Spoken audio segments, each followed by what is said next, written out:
నకిలీ మద్యం తయారీ కేసులో విచారణ కొనసాగుతోంది. అద్దెపల్లి బ్రదర్స్ ని మూడో రోజు ప్రశ్నిస్తున్నారు ఎక్సైజ్ పోలీసులు. కేసులో A1 గా జనార్దన్, A2 గా జనార్దన్ సోదరుడు జగన్మోహన్ ఉన్నారు. విచారణలో జోగి రమేష్ పై పలు ప్రశ్నలను అడిగారు అధికారులు. జోగి రమేష్ పై తాను చెప్పిన విషయాలు అన్ని నిజమేనని అంగీకరించారు జనార్దన్. జోగి రమేష్ అండతోని ఇదంతా చేసినట్లుగా విచారణలో జనార్దన్ చెప్పినట్టు సమాచారం.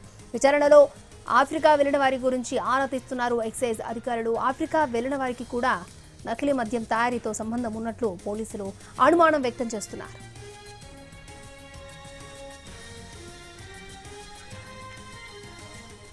నకిలీ మద్యం తయారీ కేసులో విచారణ కొనసాగుతోంది. ఇదే అంశానికి సంబంధించి మరిన్ని అప్డేట్స్ మా ప్రతినిధి శ్రీకాంత్ మనకు అందిస్తారు. శ్రీకాంత్, ఏపీలో నకిలీ మద్యం తయారీ కేసుకు సంబంధించి నిందితులు అద్దెపల్లి బ్రదర్స్ ఇద్దరిని కూడా ఎక్సైజ్ పోలీసుల విచారణ అయితే కొనసాగుతా ఉంది. మూడవ రోజున కూడా ఇద్దరిని, అటు జనార్దన్ ని జగన్మోహన్ ఇద్దరిని కూడా అధికారులు కస్టడీకి తీసుకున్నారు. ఈ కేసుకు సంబంధించి కీలక వివరాలను రాబట్టే ప్రయత్నం విచారణలో భాగంగా చేస్తా ఉన్నారు. ఈ విచారణలో భాగంగా కూడా అద్దెపల్లి జనార్దన్ గతంలో ఏదైతే విడుదల చేశారో ఈ మొత్తం వ్యవహారం వెనుక మాజీ మంత్రి వైసీపీ నేత జోగి రమేష్ ఉన్నాడనే విషయాలు ఒప్పుకున్నట్టుగా అయితే తెలుస్తోంది. ఆ వీడియోలో తాను చెప్పిన అన్ని అంశాలు కూడా నిజమైన కూడా విచారణలో అతను అంగీకరించినట్టుగైతే మనకు సమాచారం అందుతోంది. జోగి రమేష్ అండతోనే ఇదంతా చేసినట్టుగా అతను మరోసారి పోలీసుల విచారణలో చెప్పినట్టుగైతే తెలుస్తా ఉంది. తాను అరెస్ట్ అయితే మళ్ళీ ఇబ్బందులు ఉంటాయని ముందుగానే ఆ వీడియోని విడుదల చేసినట్టుగా అధికారులకి అతను సమాచారం ఇచ్చినట్టుగైతే మనకు తెలుస్తా ఉంది. దీంతో పాటు జనార్దన్ గత కొంతకాలంగా